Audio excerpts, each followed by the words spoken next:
Romans 1:16-17 నుంచి expository preaching మనం వినే ప్రయత్నం చేద్దాం. రోమీలకు రాసిన పత్రిక మీరు ఓపెన్ చేయండి. ఆ 2 వచనాలు నేను చదువుతాను, తర్వాత మనం ప్రార్థన చేసి దేవుని వాక్యాన్ని విందాం. రోమీలకు రాసిన పత్రిక 1వ అధ్యాయం 16-17 వచనాలు. అందరం కలిసి చదువుదామా? ఒకసారి లేచి నిలబడదామా? అందరం కలిసి బిగ్గరగా ఆ మాటల్ని చదువుదాం.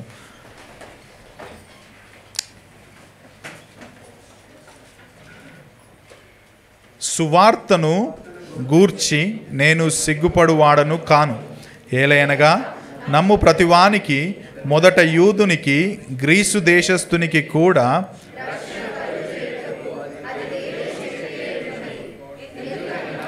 నీతిమంతుడు విశ్వాసమూలముగా జీవించునని వ్రాయబడిన ప్రకారము విశ్వాసమూలముగా అంతకంతకు విశ్వాసము కలుగునట్లు దేవుని నీతి దాని యందు బయలుపరచబడుచున్నది. మహోన్నతుడవైన దేవా, ఆకాశానికి, భూమికి, సమస్త లోకానికి నిర్మాణకుడవైన ఏకైక దేవ, ఈ మార్నింగ్ టైంలో మిమ్మల్ని స్తుతిస్తున్నాం, గణపరుస్తున్నాం. నీ ఒక్కడవే దేవుడవని మరొకసారి నొక్కి చెబుతూ ఆ సత్యాన్ని తెలుసుకోవడానికి మా హృదయాలను తెరిచినందుకై కూడా థ్యాంక్స్ చెబుతూ ఈరోజు నీ వాక్యాన్ని మాకు దయచేసి నీ వాక్యములోని లోతులను, సత్యాలను తెలుసుకొని నీకు దగ్గర అవ్వడానికి మాకు సహాయం దయచేయమని, ఈ వాక్యం ద్వారా మా హృదయాలను ప్రోత్సాహపరిచి నిన్ను ఘనపరిచే క్రైస్తవులుగా మమ్మల్ని తయారు చేయమని యేసుక్రీస్తు నీ కుమారుని నామంలో ప్రార్థించి అడిగి వేడుకుంటున్నాం తండ్రి, ఆమేన్. Thank you.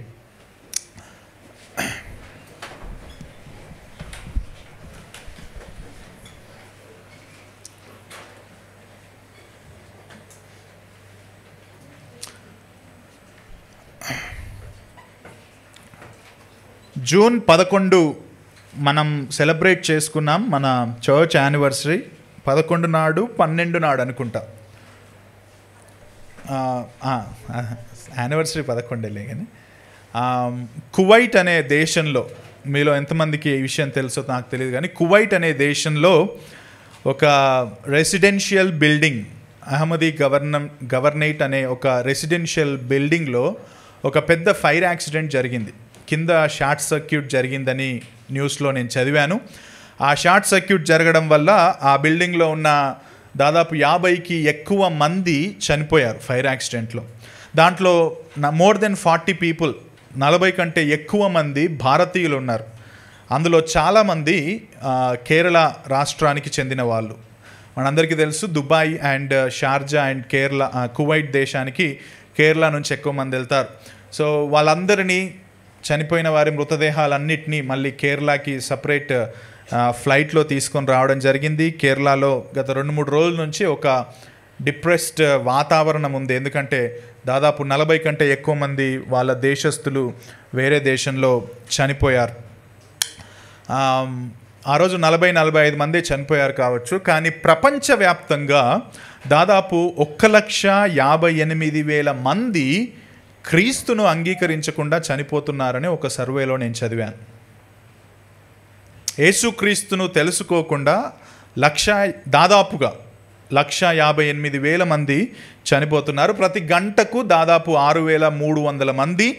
ఒకవేళ నిమిషానికి దాన్ని క్యాలిక్యులేట్ చేస్తే ప్రతి నిమిషానికి దాదాపు 100 నుంచి 130 మంది యేసుక్రీస్తు ప్రభువును తెలుసుకోకుండా చనిపోతున్నారు.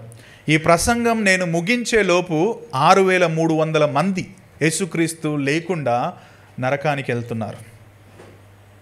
ఈ ప్రసంగం అయిపోయే లోపు 6,300 మంది ప్రభువును తెలుసుకోకుండా చనిపోతున్నారు. ఇదంతా మనం ఆలోచిస్తున్నప్పుడు మరి దేవుడేంటి, దేవునికి ఉన్న ఉద్దేశం ఏంటి, మరి దేవుడు ఏం చేస్తున్నాడు, దేవుని మిషన్ ఏంటి అన్న ప్రశ్న మనందరికీ కలగొచ్చు. ఒక్క మాటలో దేవుని యొక్క మిషన్ ఏంటి, ఉద్దేశం ఏంటి అని గనక మనం ఆలోచిస్తే, బైబిల్ ప్రకారం the mission of God is own glory. ఆయన స్వంత మహిమ మాత్రమే ఆయన మిషన్ లేకపోతే ఉద్దేశం అని మనం ఒక్క మాటలో చెప్పొచ్చు.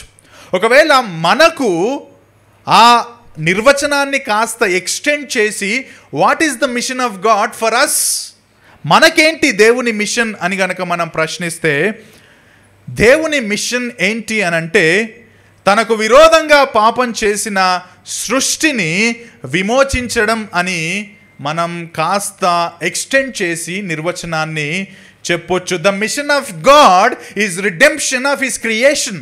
ఆయన చేసిన సృష్టిని విమోచించడమే దేవుని మిషన్ అని మనం ఒక విధంగా చెప్పొచ్చు. దేవుడు ఆయన విశ్వాన్ని సృష్టించాడు.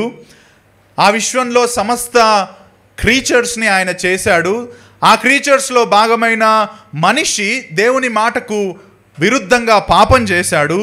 కానీ ఆ దేవుడు ఆ వ్యక్తిని ప్రేమించాడు కాబట్టి తన ప్రియ కుమారుడైన యేసుక్రీస్తును పంపి తన ప్రజలను విమోచించి తిరిగి తన వైపుకు ఆయన ఆకర్షిస్తున్నాడు. కాబట్టి ఈ మిషన్లో దేవుడు చేసే ఈ రిడెంప్టివ్ కార్యం దేవుడు తిరిగి అంటే యేసుక్రీస్తు ప్రభు రెండోసారి వచ్చేంత వరకు కూడా కొనసాగుతూ ఉంటుంది. ఆయన రక్షించాలనుకుని చేస్తున్న రక్షణ కార్యం యేసుక్రీస్తు ప్రభు రెండోసారి వచ్చే వరకు కూడా కొనసాగుతూ ఉంటుంది. That is the mission of God in a broad way. అదే దేవుని యొక్క మిషన్ లేకపోతే ఉద్దేశం. కానీ ప్రశ్న ఏంటంటే ఆ మిషన్ ఆఫ్ గాడ్, ఆ మిషన్ ఏ విధంగా దేవుడు ఈ లోకంలో నెరవేరుస్తున్నాడు, లేకపోతే దేవుడు ఏ విధంగా ఆ ఉద్దేశాన్ని నెరవేరుస్తాడు అని గనక మనం ప్రశ్న వేస్తే అపొస్తలుడైన పౌలు ఈ 2 వచనాలను చూపించి ఇదిగో ఈ విధంగా దేవుడు ఒకవేళ తన మిషన్ని ఫుల్ఫిల్ చేస్తాడేమో అని చెప్పినట్టుగా మనం ఆ 2 వచనాలు చదివితే మనకు అర్థమవుతుంది. ఎడ్ స్టెడ్జర్ అనే ఒక పాస్టర్ కమ్ ఆథర్ ఆయన ఈ విధంగా చెబుతాడు, దేవుని సంఘానికి ఒక మిషన్ ఉందని కాదు, దేవుని సంఘానికి ఒక మిషన్ ఉందని కాదు, దేవుని మిషన్ నెరవేర్చడానికి దేవుని సంఘం ఉంది. దేవుని మిషన్ నెరవేర్చడానికి దేవుని సంఘం ఉంది అంటాడు. సో పౌలు అంటున్నాడు, సువార్తను గూర్చి నేను సిగ్గుపడు వాడను కాను, ఏలయనగా నమ్ము ప్రతివానికి మొదట యూదునికి గ్రీసు దేశస్థునికి కూడా రక్షణ కలగజేయుటకు అది దేవుని శక్తి అయ్యుంది. ఎందుకనినా దేవుడు విశ్వాసమూలముగా నీతిమంతుడు విశ్వాసమూలంగా జీవించునని రాయబడిన ప్రకారం విశ్వాసం మూలంగా అంతకంతకు విశ్వాసం కలుగునట్లు దేవుని నీతి దాని యందు బయలుపరచబడుచున్నది అని ఒకవేళ అపొస్తలుడైన పౌలు మనకు ఆ మిషన్కి సంబంధించి నెరవేర్పును ఇస్తాడు అన్నట్టుగా మనం అర్థం చేసుకోవచ్చు. అపొస్తలుడైన పౌలు 3 మిషనరీ జర్నీస్ చేశాడు. తన 3వ మిషనరీ ప్రయాణంలో ఆయన కొరింతు అనే పట్టణంలో ఉన్నాడు. ఆ కొరింతు అనే పట్టణంలో దాదాపు 3 months ఆయన సమయం గడిపాడు. మీరు అపొస్తలుల కార్యముల గ్రంథం 20వ అధ్యాయం చూస్తే మీకు తెలుస్తుంది. So when he was in కొరింత్లో 3 నెలలు ఉన్నప్పుడు అక్కడి నుంచి రోమా సంఘానికి ఈ రోమీయుల పత్రిక రాసినట్టుగా మనం చరిత్రకారులు దీని గురించిన బ్యాక్గ్రౌండ్ మనకు చెబుతారు. అసలు ఎందుకు రాశాడు అపొస్తలుడైన పౌలు రోమీయులకు ఈ పత్రిక అని అంటే చాలామంది చాలా రీజన్స్ ఇచ్చారు. 4 రీజన్స్గా చాలామంది ఆ పర్పస్ని చెప్పారు. కానీ ఒక ప్రాముఖ్యమైన రీజన్ నేను మీకు మన కాంటెక్స్ట్కు సరిపోయేది చెప్పాలనుకుంటున్నాను. ఏంటంటే అపొస్తలుడైన పౌలు రోమీయులకు రాసిన పత్రిక యొక్క ప్రధానమైన ఉద్దేశం ఏంటంటే రోమా సంఘంలో ఉన్న విశ్వాసులు సువార్త ద్వారా సంఘముగా ఐక్యంగా ఉండాలి.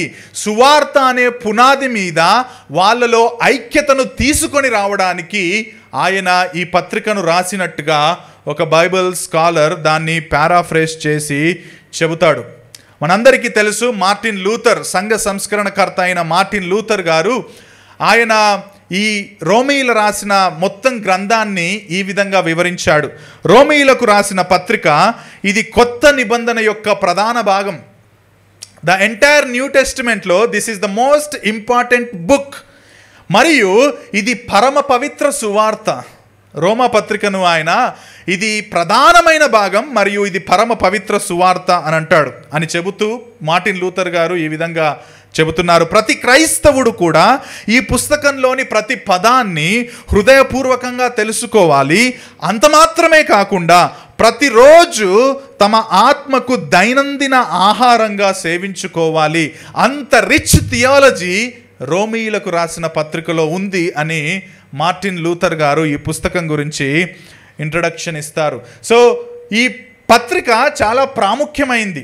అసలు రోమీలకు రాసిన పత్రిక, ఈ పత్రిక రాసేటప్పుడు పౌలు రోమా అనే ప్రాంతానికి ఇంకా వెళ్ళలేదు. ఆయన కొరింథులో ఉన్నాడు. ఆయన వెళ్ళాలని ఆశపడుతున్నాడు. He wanted to go. ఒకవేళ మీరు 1వ అధ్యాయంలో చూస్తే 9వ వచనం దగ్గరికి మీరు రండి. ఏమని అంటాడంటే, ఇప్పుడు ఎలాగైనను ఆటంకము లేకుండా మీ యొద్దకు వచ్చుటకు దేవుని చిత్తం వలన నాకు వీలు కలుగునేమో.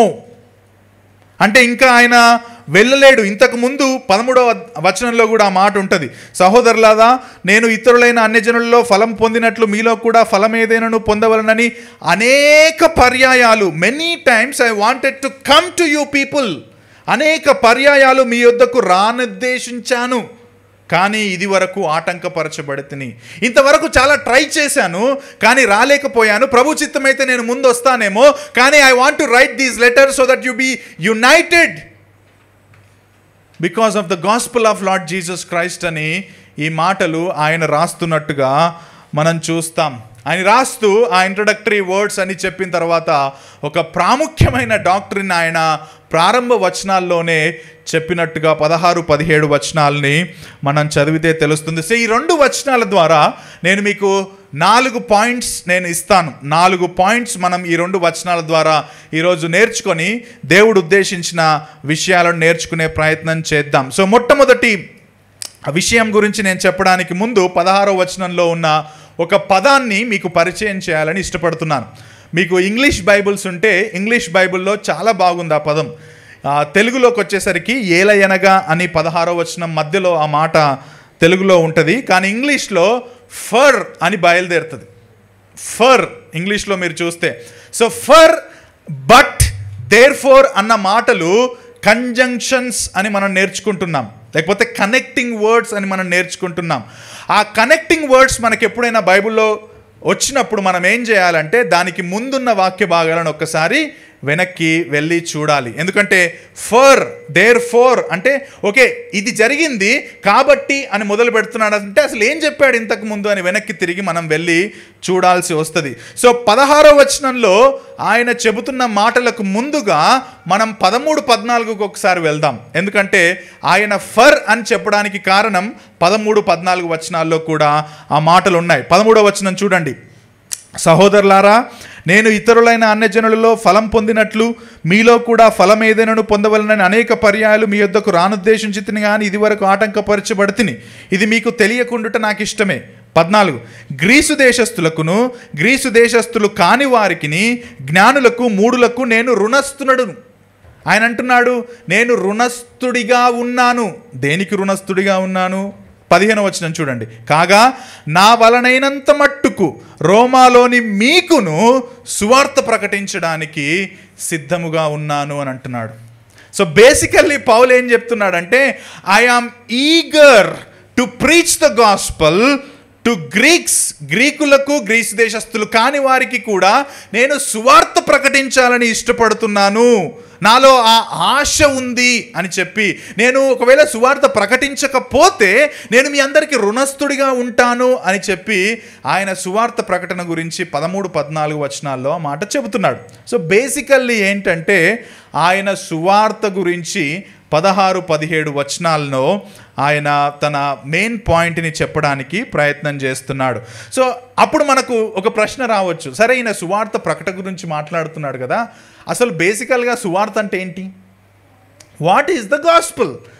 Forget about preaching the gospel, we will come there, తర్వాత వద్దాం అక్కడికి. But basically what is the gospel? So that is my first point. అది ఈరోజు చెప్పే 4 పాయింట్లో మొట్టమొదటి పాయింట్ ఏంటంటే సువార్త ప్రభువైన యేసుక్రీస్తును గురించిన శుభవార్త. సువార్త ప్రభువైన యేసుక్రీస్తు గురించిన శుభవార్త. సువార్త అన్న తెలుగు పదం గ్రీక్లో యువాంగెలియోన్ అన్న గ్రీకు పదం నుంచి తర్జుమా చేశారు. ఇంగ్లీష్లో దాన్ని గాస్పల్ అన్నారు, కానీ గ్రీకులో యువాంగెలియోన్ అన్న పదాన్ని అక్కడ వాడారు. సో దాని అర్థం ఏంటంటే ఇట్స్ ఎ గుడ్ న్యూస్, ఇది ఒక మంచి వార్త. ఒక బాగా కష్టాల్లో ఉన్న వాళ్ళకు, లేకపోతే బాగా శ్రమల గుండా వెళ్తున్న వాళ్ళకు, చాలా ఇబ్బందుల్లో వెళ్తున్న వాళ్ళకు ఆ ఇబ్బందిని తొలగించే ఏదైనా ఒక మంచి వార్త చెబితే వాళ్ళలో కలిగే ఆనందం ఉంటుంది చూడండి. సో దాన్ని శుభవార్త లేకపోతే మంచి వార్త అంటారు, రైట్? సో ఇక్కడ పౌలు అదే కాంటెక్స్ట్లో ఆ మాట మాట్లాడుతున్నాడు. భారతదేశంలో నేడు చాలామందికి ఒక మంచి శుభవార్త ఏంటంటే, 3వసారి ప్రధానమంత్రి మోడీ గారు. చాలామందికి శుభవార్త, మీకు శుభవార్త కాదో నాకు తెలియదు, కానీ చాలామందికి అయితే అది శుభవార్త. కానీ పౌలు చెప్పినప్పుడు ఒక వ్యక్తిని గురించి చెప్పట్లేడు, అంటే ఈ సెన్స్లో చెప్పట్లేడు. ఒక నాయకుని గురించి లేకపోతే ఆ నాయకుడు మీ దేశాన్ని ఏలడం గురించి చెప్పట్లేడు. ఓకే, సో నేను ఎందుకు ఆ మాట ఇక్కడ వాడుతున్నానంటే, ఒక వ్యక్తి గురించే చెబుతున్నాడు, కానీ ఆ వ్యక్తి ఈ సోకాల్డ్ నాయకుడి కంటే గొప్పగా చేసే కార్యం గురించి మాట్లాడుతున్నాడు. అది నేను తర్వాత చెప్తాను. ఇక్కడ యువాంగిలియన్ అన్న పదాన్ని పౌలు వాడినప్పుడు ఆయన ఇంకొక ఉద్దేశంలో కూడా వాడట్లేడు. ఏ ఉద్దేశంలో వాడట్లేడు అంటే, ఈ శుభవార్త మీ యొక్క వ్యాధి బాధలను తొలగించే శుభవార్త కాదు. ఈ శుభవార్త మీకు పర్సనల్ కంఫర్ట్ ఇచ్చే శుభవార్త కాదు. ఈ శుభవార్త నువ్వు క్యాన్సర్ గుండానో లేకపోతే రేపో మాపో చచ్చిపోతే నీకు ఇంకా చావు రాదు అని చెప్పే ఒక తాత్కాలికమైన ఉపశమనాన్ని ఇచ్చే శుభవార్తగా పౌలు ఇక్కడ దాన్ని వాడట్లేడు. కానీ పౌలు ఈ శుభవార్తను ఒక వ్యక్తితో కలుపుతున్నాడు. ఆ వ్యక్తి ఎవరంటే, మీరు 3-4 వచనాలని చూస్తే ఆ వచనాల్లో పౌలు ఆ వ్యక్తిని పరిచయం చేస్తాడు. 3-4 వచనాలు 1వ అధ్యాయం. మీరు బైబిల్లో మనం మొత్తం రోమా పత్రికలోనే ఉంటాం కాబట్టి మీ బైబిల్ తెరిచి ఆ వచనాలు మీరు చూడండి. 3-4 వచనాలు, యాక్చువల్లీ తెలుగులో 2-7 వచనాలు కలిపేశారు, కానీ నేను మధ్య నుంచి చదువుతాను. మన తండ్రి అయిన దేవుని నుండి ప్రభువైన యేసుక్రీస్తు నుండి కృపా సమాధానాలు మీకు కలుగును గాక. దేవుడు తన కుమారుడును మన ప్రభువునైన యేసుక్రీస్తు విషయమైన ఆ సువార్తను, ఎవరి సువార్త ఇది, ఎవరి గురించిన సువార్త ఇది అంటే, ఇదిగో పౌలు అంటున్నాడు, మన దేవుడును అతని కుమారుడు ప్రభువైన యేసుక్రీస్తును గురించిన సువార్త అని చెప్పి ఆయన దీన్ని పిలుస్తున్నాడు. సో బేసిక్గా ఏంటంటే, gospel is all about a person. సువార్త ఒక ఐడియా కాదు, సువార్త ఒక తత్వం కాదు. It's not a philosophy, it's not an idea. సువార్త is all about Lord Jesus Christ. It's all about a person. సువార్త అనేది ఒక వ్యక్తిని ఉద్దేశించింది. ఆ వ్యక్తి ప్రభువైన యేసు క్రీస్తు అని చెప్పి మనం దాన్ని డిఫైన్ చేయొచ్చు. ఇంకా మనకు ఇంకొంచెం డెఫినేషన్ పెంచితే బాగుంటుంది అని కనుక మీరు ఆలోచిస్తే 17వ వచనం దగ్గరికి రండి. 17th వర్డ్స్లో పౌలు దాన్ని చాలా బ్యూటిఫుల్గా చెప్పేస్తాడు. And that is the most important words in the entire Romans. రోమీలకు రాసిన పత్రికలో అతి ప్రాముఖ్యమైన ఒక వచనం ఏదైనా ఉందంటే అది 1వ అధ్యాయం 17వ వచనం. ఎందుకనినా నీతిమంతుడు విశ్వాసం మూలంగా జీవించునని రాయబడిన ప్రకారం విశ్వాసం మూలంగా అంతకంతకు విశ్వాసం కలుగునట్లు దేవుని నీతి దాని యందు బయలుపరచబడుచున్నది. ఇన్ ఇట్, ఇంగ్లీష్లో మీరు చూడండి, in it the righteousness of God is revealed. మీకు విషయం చెప్పనా, మార్టిన్ లూథర్ గారు ఆయన రోమన్ క్యాథలిక్ సంఘంలో ఒక సన్యాసిగా, క్రిస్టియన్ సన్యాసిగా ఉన్నాడు. ఆయన చాలా మతనిష్ట కలిగి జీవించేవాడు. ఆయన చాలా రాత్రుళ్ళు ప్రార్థనలు చేసేవాడు. ఆయన రోమా పట్టణానికి వెళ్ళినప్పుడు అక్కడ సోలా శాంక్టా అని మెట్లుండేవి. ఆ మెట్ల మీద మోకాళ్ళ మీద పైకి ఎక్కితే దేవుడు నీ పాపాలు క్షమిస్తాడు అని చెప్పి అక్కడ వాళ్ళు నమ్మేవాళ్ళు. కాబట్టి ఆయన మోకాళ్ళ మీద మెట్లెక్కాడు, ప్రార్థన చేసేవాడు. దేవుడు నన్ను ఏ విధంగా రక్షిస్తాడు, నేను ఏ విధంగా దేవుణ్ణి సంతోషపెట్టగలను, నేను ఎన్ని మంచి పనులు చేయాలి దేవుణ్ణి సంతోషపెట్టాలని చెప్పి చాలా విపరీతంగా తన బాడీని బాగా సఫర్ చేసుకున్నాడు. అంతేకాకుండా ఆయన అదే రోమన్ క్యాథలిక్ మానెస్ట్రీలో లేకపోతే అక్కడ ఉన్న బైబిల్ కాలేజ్లో ఒక ప్రొఫెసర్గా ఆయన బైబిల్ని బోధించేవాడు. రోమన్ క్యాథలిక్ బైబిల్ కాలేజ్లో ఒకవైపు ఏమో స్ట్రగుల్ అవుతూ ఉన్నాడు, నేను ఏ విధంగా దేవుణ్ణి సంతోషపెట్టాలని, మరొక వైపు ఆయన పరిచర్య చేస్తున్నాడు. కానీ ఎప్పుడైతే ఒకరోజు కూర్చొని రోమా పత్రిక తీసి చదవడం మొదలు పెట్టాడో, 1వ అధ్యాయం 1వ వచనం నుంచి స్టార్ట్ చేసి 16, 17 వచనాలు, ఆ వచనాలనే మనం ఈరోజు మాట్లాడుకోబోతున్నాం. ఆ 2 వచనాల దగ్గరికి ఆయన రాగానే అప్పుడు అర్థమైంది ఆయనకి ఏంటంటే, నా నీతి క్రియల ద్వారా నేను దేవుని యొక్క రక్షణను పొందుకోలేదు, నేను నీతిమంతుణ్ణి కాలేదు, కానీ దేవుడే యేసుక్రీస్తు ద్వారా నన్ను నీతిమంతునిగా చేస్తాడు విశ్వాసము ద్వారా అని ఆ 2 వచనాలను ఆయన చదివినప్పుడు ఆయన తన బయోగ్రఫీలో రాసుకున్న మాట ఏంటో తెలుసా?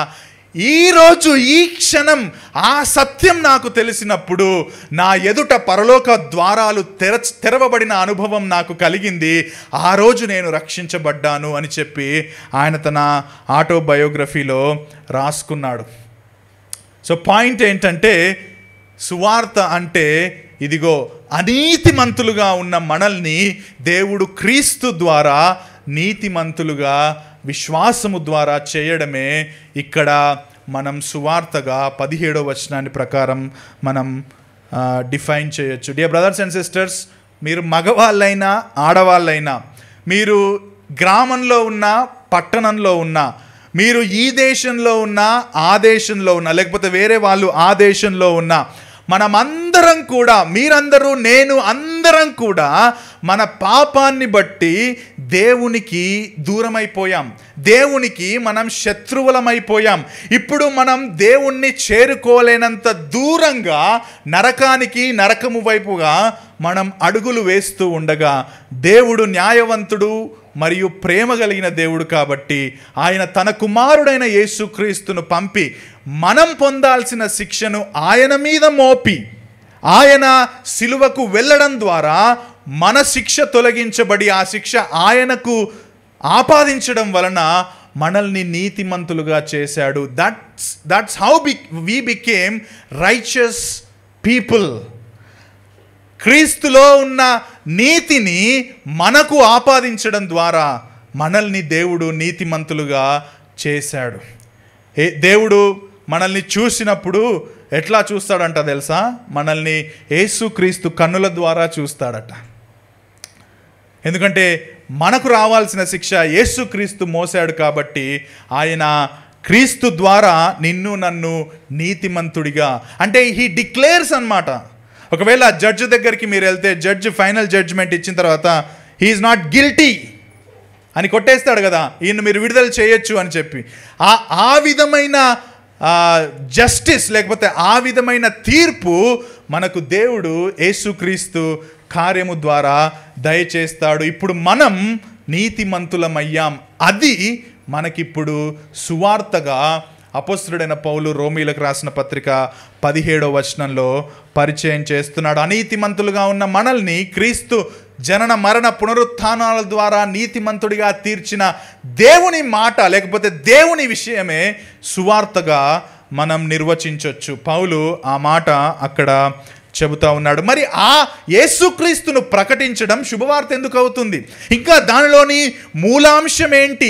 దానిలో దాగి ఉన్న లేకపోతే దానిలో నిక్షిప్తమైన ఇంకా లోతైన సత్యం ఏంటి? అది ప్రకటించడం శుభవార్త ఏ విధంగా అవుతుంది? అసలు పౌలు ఎందుకు అది ప్రకటించడానికి అంత ఆత్రపడుతున్నాడు?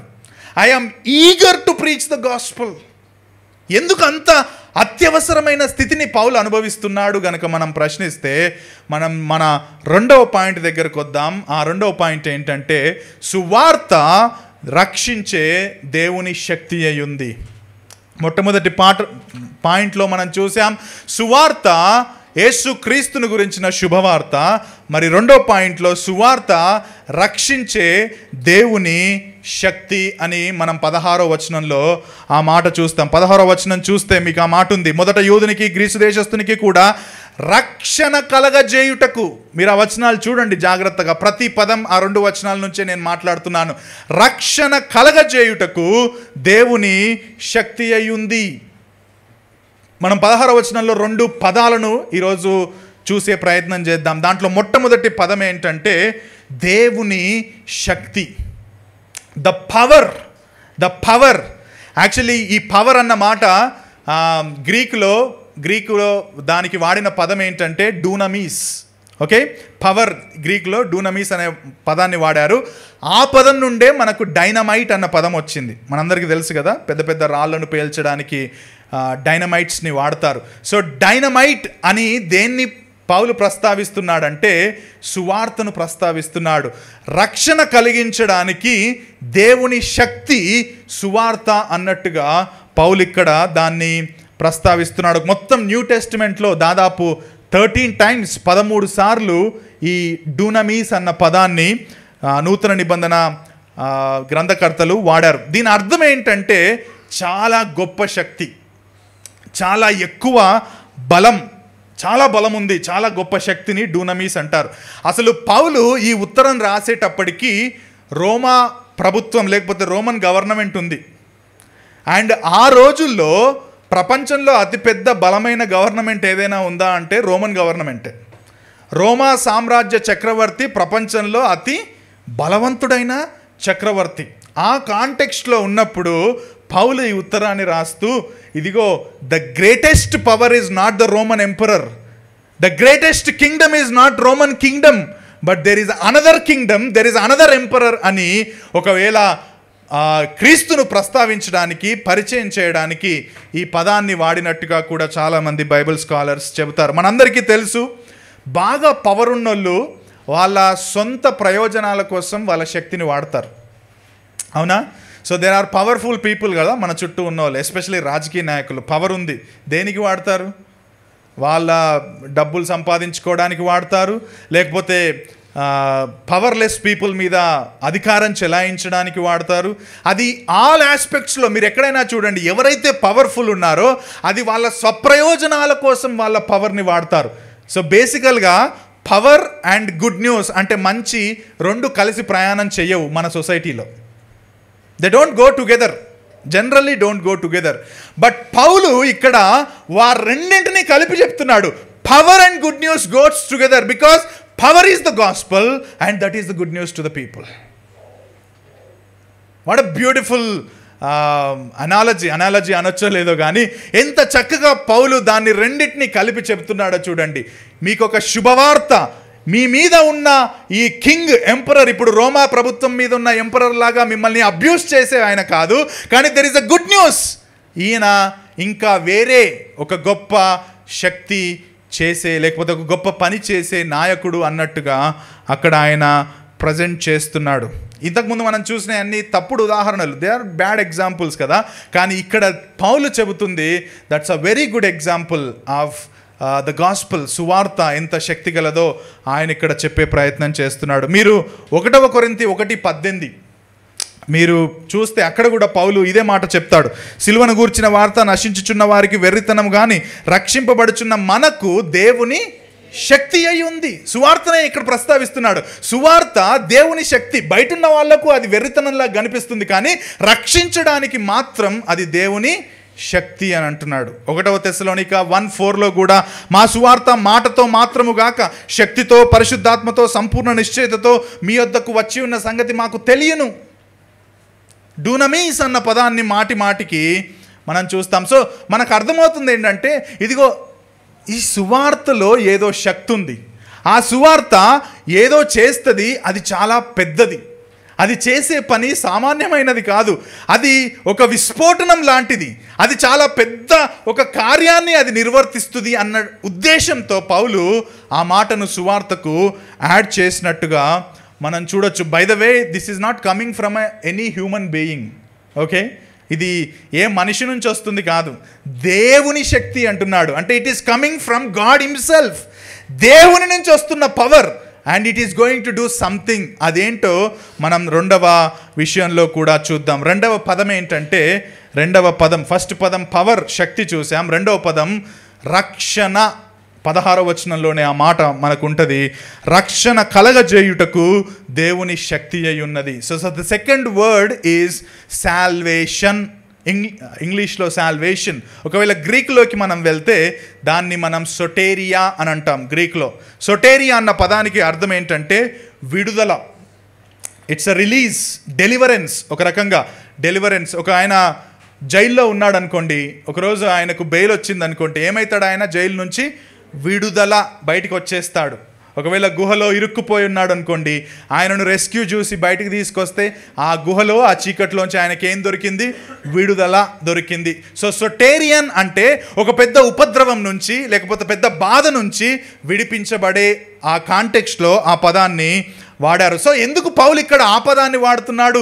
అసలు మనుష్యులకు ఎందుకు విడుదల కావాలి, దేని నుంచి రక్షణ కావాలి అని అంటే, మనం ఇంతకు ముందే చెప్పుకున్నాం, దేవునికి విరోధంగా మనిషి పాపం చేశాడు, వాళ్ళు నరకానికి వెళ్తున్నారు, వాళ్ళు విపత్కరమైన పరిస్థితుల్లో ఉన్నారు. సో పౌలు ఇక్కడ ఆ పదాన్ని వాడినప్పుడు ఆయన ఉద్దేశం ఏంటంటే, ఈ ప్రజలకు ఇప్పుడు విడుదల కావాలి. ఈ ప్రజలు ఇప్పుడు విపత్కరమైన పరిస్థితుల్లో ఉన్నారు. ఈ ప్రజలు ఇప్పుడు నరకంలోనికి వెళ్తున్నారు. ఈ ప్రజలను విడిపించడానికి ఇంకా వేరే ఏ ఆస్కారం లేదు, కానీ వీళ్లకు అవసరం ఉంది. అందుకే పౌలు అక్కడ ఆ మాట వాడుతున్నాడు. వీరికి రక్షణ, సొటేరియన్ అన్న పదం వాడి దే నీడ్ డెలివరెన్స్, వాళ్ళకి ఇప్పుడు అక్కడ నుంచి విడుదల కావాలి అని ఆయన ప్రస్తావించినట్టుగా మనం చూస్తాం. ఎందుకు పౌలు వాడుతున్నాడో తెలుసా? వాళ్ళు రోమా గవర్నమెంట్లో ఉన్నారు, రోమా పట్టణంలో ఉన్నారు, రోమా రాజు కింద ఉన్నారు. మేబీ కొంతవరకు రోమా ప్రభుత్వం వాళ్ళకు మంచి చేసిందేమో. రోమా ప్రభుత్వం అంత మంచి చేయలేదని చరిత్రలో మనం చూస్తాం. మీకు తెలుసో లేదో, రోమా మీరు ప్లేస్కి వెళ్తే, రోమ్కి వెళ్తే అక్కడ పెద్ద స్టేడియం ఉంటుంది. ఆ స్టేడియంలో సింహాలను పంపించేసి ఈ బానిసలను తీసుకొచ్చి అందులో వేసేవాళ్ళు.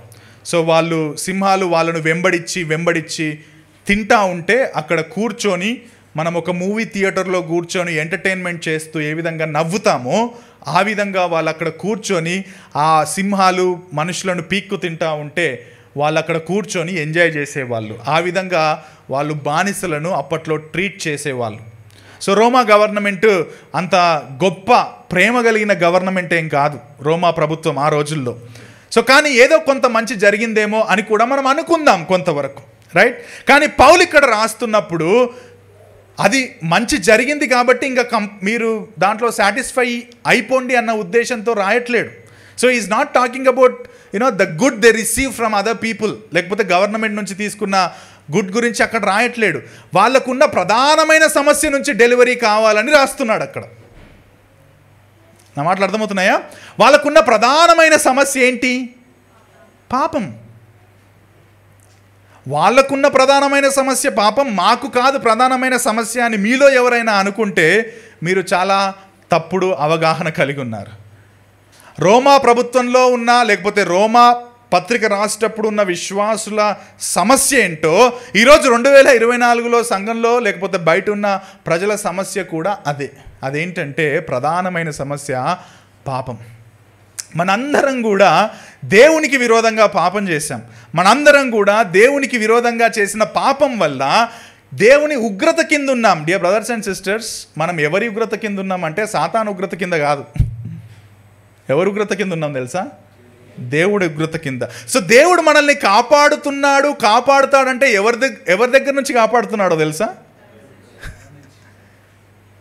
సాతాను నుంచి కాదు. అవును, సాతాను నుంచే, కానీ ప్రైమరీగా God is saving us from himself. మనం ఆయనకు విరోధంగా పాపం చేశాము, ఆయన ఉగ్రత కింద మనం ఉన్నాము. ఇప్పుడు ఆ ఉగ్రత ఆయన తొలగించకపోతే ఆ నరకానికి పోతాం. సో దేవుడు ఏం చేయాలంటే తన ఉగ్రత నుంచి మనల్ని కాపాడాలి. So we're not under someone's judgement, we're under the judgement of God because of our sin against him. మనం ఆయనకు విరోధంగా పాపం చేశాం, ఆయన ఉగ్రత కింద ఉన్నాం. సో పౌలు సొటేరియన్ అని రాస్తున్నప్పుడు మీరు ఈ ఉగ్రత నుండి లేకపోతే ఈ నరకం నుంచి విడిపించబడాలి. That is the most important need of every person from the beginning. ఆ రోజు నుంచి ఈ రోజు వరకు కూడా మన ప్రధానమైన అవసరత ఏంటో తెలుసా? ఈ ఉగ్రత నుంచి విడిపించబడడం. నాకు డబ్బులు లేవు, నాకు మంచి ఆరోగ్యం లేదు, నాకు ప్రమోషన్ రావట్లేదు, నాకు పిల్లలు లేరు, నేను ఎందుకు బతకాలి? ఇదే కదా నా ప్రధానమైన సమస్య. వాళ్ళందరికీ ఉద్యోగాలు వచ్చాయి, బాగా సంపాదిస్తున్నారు, నేనేం సంపాదించలేకపోతున్నాను. That is my problem. వాళ్ళకి పిల్లలు పుట్టారు, నాకు పిల్లలు పుట్టట్లేదు, అదే కదా నా ప్రాబ్లం. కాదండి, that is not at all your problem. అది మన సమస్య కానే కాదు. అది మన ప్రధానమైన సమస్య ఏంటో తెలుసా? దేవునికి వ్యతిరేకంగా మనం చేసిన పాపం. The greatest need of every person on the planet earth is deliverance of that sin. మన నరాల్లో నాటుకుపోయిన మన పాపం. ఏ దేశంలో పుట్టినా, డబ్బున్నా డబ్బు లేకపోయినా, మంచోడు అయినా చెడ్డో, ఈ బ్యాక్గ్రౌండ్స్ అన్ని పక్కన పెట్టేస్తే మనందరిలో ఉన్న ప్రధానమైన విషయం ఏంటంటే మనం దేవునికి వ్యతిరేకంగా చేసిన పాపం. సో ఈ పాపము నుంచి, దాని ఫలితాల నుంచి మనకు విడుదల కావాలి, అంతేగాని టెంపరీగా దొరికే ఉపశమనాల నుంచి కాదు. ఇక్కడ కూర్చున్న మీలో ఇంకా ఎవరైనా సంవత్సరాల తరబడి మీరు సంఘానికి రావచ్చు, సంవత్సరాల తరబడి మీరు బైబిల్ చదవచ్చు, సంవత్సరాల తరబడి మీరు ప్రార్థన చేయొచ్చు, సంఘ కార్యక్రమాల్లో ఇన్వాల్వ్ అవ్వచ్చు. But let me tell you this thing, if you don't come to Christ for the forgiveness of your sins, నీ పాప క్షమాపణ కోసం ప్రభు దగ్గరికి రాకపోతే నువ్వు డైరెక్ట్ నరకానికి పోతున్నావు.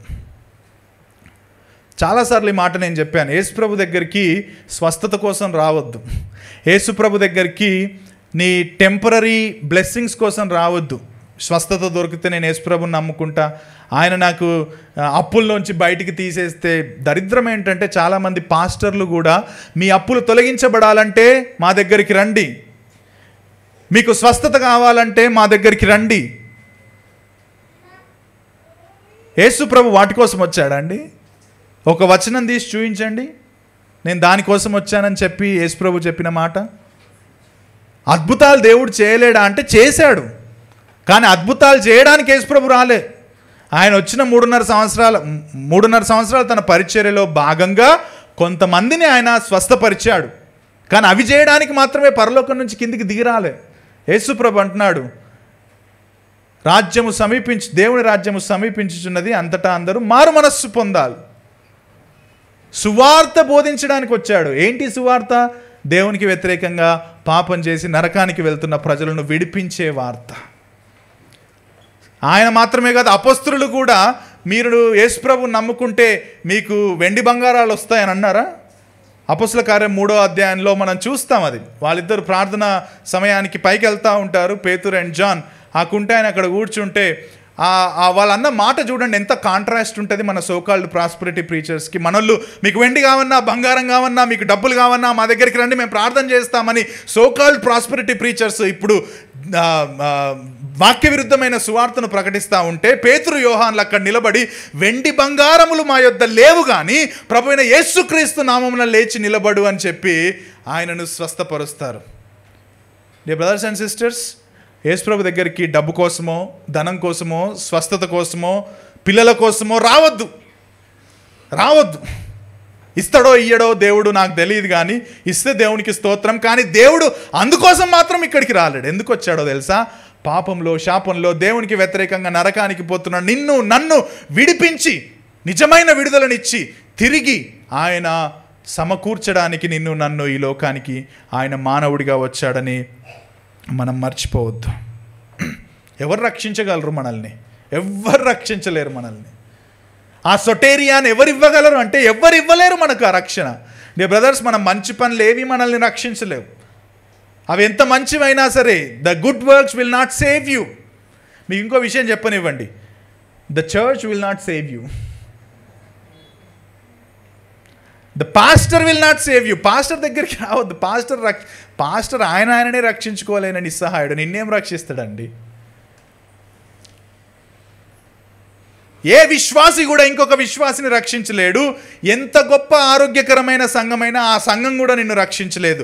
నిన్ను రక్షించేది, నన్ను రక్షించేది కేవలం కేవలం కేవలం కేవలం ప్రభువైన యేసుక్రీస్తు సువార్త మాత్రమే. ఎందుకంటే అందుకోసమే యేసుక్రీస్తు ప్రభు ఈ లోకానికి వచ్చాడు. బై ద వే, అందులోనే శక్తి ఉంది కాబట్టి పౌలు ప్రకారం. డూనమీస్ అంటే అర్థం ఏంటో తెలుసా? ఇదిగో ఇంకే శక్తి కూడా పనిచేయదు, కేవలం కేవలం కేవలం దేవుని శక్తి అయిన సువార్త మాత్రమే సొటేరియన్ రక్షణను కలగజేసే శక్తి అని పౌలు ఇక్కడ పరిచయం చేస్తున్నాడు. ఈరోజు మీరు నేను క్రైస్తవుని, నేను క్రైస్తవురాల్ని అని మీరు అనుకుంటే ఈ మాట వినండి జాగ్రత్తగా. మీరు ఎందుకు కూర్చున్నారో తెలుసా క్రైస్తవులుగా ఇక్కడ? బికాజ్ ఆఫ్ ద డూనమీస్ వర్క్డ్ ఇన్ యువర్ లైఫ్.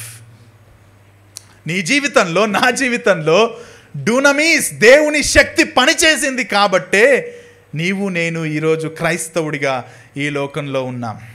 కొంతమంది ఎక్స్పీరియన్స్ చాలా గొప్పగా ఉంటుంది, యేసుప్రభు దగ్గరికి రావడం చాలా ఒక సినిమాటిక్గా ఉంటుంది. కొంతమంది సింపుల్గా సువార్త నమ్మి, అరే నిజమే కదా యేసుప్రభు నా కోసం చనిపోయాడు అని చాలా సింపుల్ ఉంటుంది. కానీ బోత్ ఇన్స్టెన్సెస్లో అక్కడ ఇక్కడ కూడా పని చేసింది డూనమీస్ ఆఫ్ గాడ్, దేవుని శక్తి.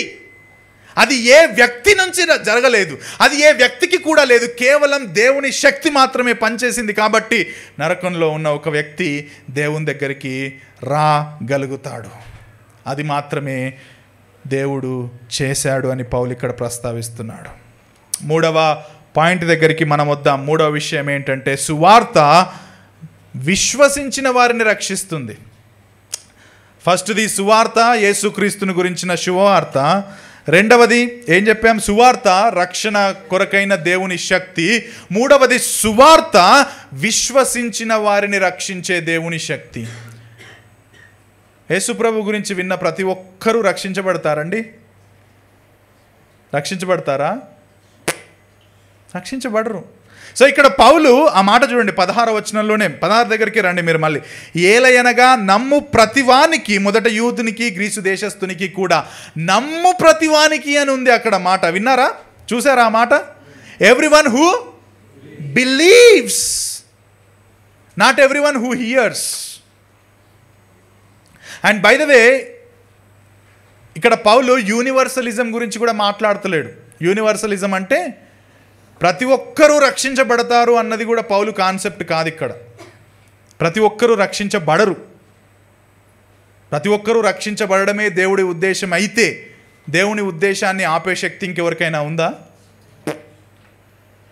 దేవుని ఉద్దేశం అదే అయితే నరకం అనేది ఉండరు, అందరు పరలోకానికే పోతారు. కానీ నరకం ఉంది అంటే that is not the plan of God. So ఇక్కడ ఎవరు పరలోకానికి వెళ్తారు అంటే పౌలు అంటున్నాడు నమ్ము ప్రతి వానికి. ఇక్కడ నమ్ము ప్రతి వానికి అంటే ఏ మినహాయింపు లేదండి. ఏ కులానికైనా, ఏ మతానికైనా, ఏ ప్రాంతానికైనా, డబ్బున్నా డబ్బు లేకపోయినా, ఉద్యోగం ఉన్నా ఉద్యోగం లేకపోయినా ఏ మినహాయింపు లేదు. Irrespective of all these things God will save those people who believe in the gospel.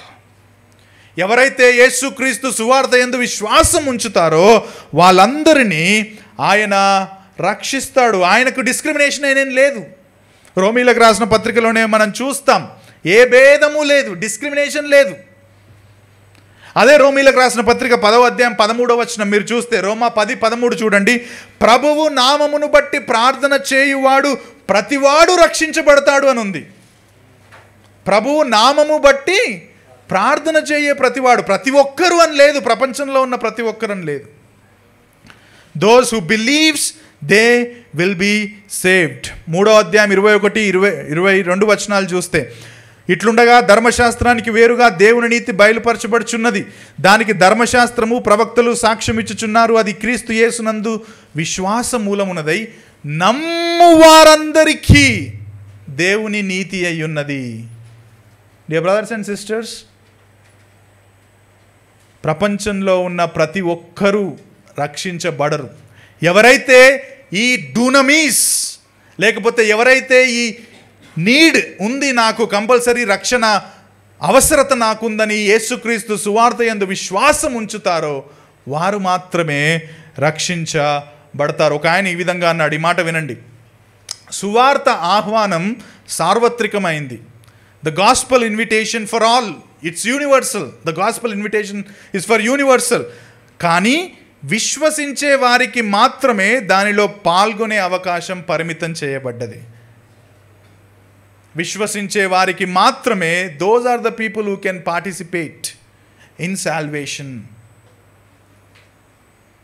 పౌలు అంటున్నాడు ఎవరు వాళ్ళు అంటే, మొదట అది యూదునికి వచ్చింది, ఆ తర్వాత గ్రీసు దేశస్థునికి కూడా వచ్చింది. మనందరికీ తెలుసు మొట్టమొదట సువార్త ఎవరికి అందిందంటే యూదులకు అందింది, రైట్? సో ఆ తర్వాత గ్రీసు దేశస్తులకు అందింది. ఇక్కడ పౌలు మొదట యూదునికి అంటే యూదులు గ్రీసు దేశస్తుల కంటే కొంచెం పైమెట్టులో ఉన్న వాళ్ళని అక్కడ అర్థం కాదు. వీళ్ళు తక్కువ జాతికి చెందిన వాళ్ళు, యూదులు కొంచెం ఎక్కువ జాతికి చెందిన వాళ్ళని కాదు. యూదులు కూడా దేవుని ఎదుట పాపులే, వాళ్ళకు కూడా రక్షణ అవసరం ఉంది. యూదులకు గ్రీసు దేశస్తులకు ఏ భేదం లేదని 3వ అధ్యాయంలో మనం చూసాం ఆల్రెడీ.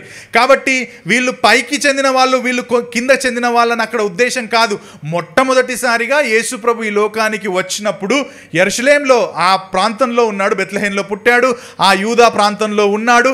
అక్కడ మొట్టమొదటిగా ఆ ప్రజలకు సువార్త విస్తరించబడ్డది అన్న కాన్సెప్ట్లో మాత్రమే పౌలు చెప్తున్నాడు. ఆ తర్వాత అపొస్తలుడు మిగతా దేశాలకు అంటే గ్రీసు దేశస్తునికి అన్య దేశాలకు సువార్తను తీసుకెళ్లారు అని మాత్రమే అక్కడ చెబుతున్నాడని మనం అర్థం చేసుకోవచ్చు. డియర్ బ్రదర్స్, మనం కూడా ఆ ఎక్స్టెన్షన్లో యేసు ప్రభువుని నమ్ముకున్నాం. వీఆర్ నాట్ జ్యూస్ కదా, మనం యూదులం కాదు.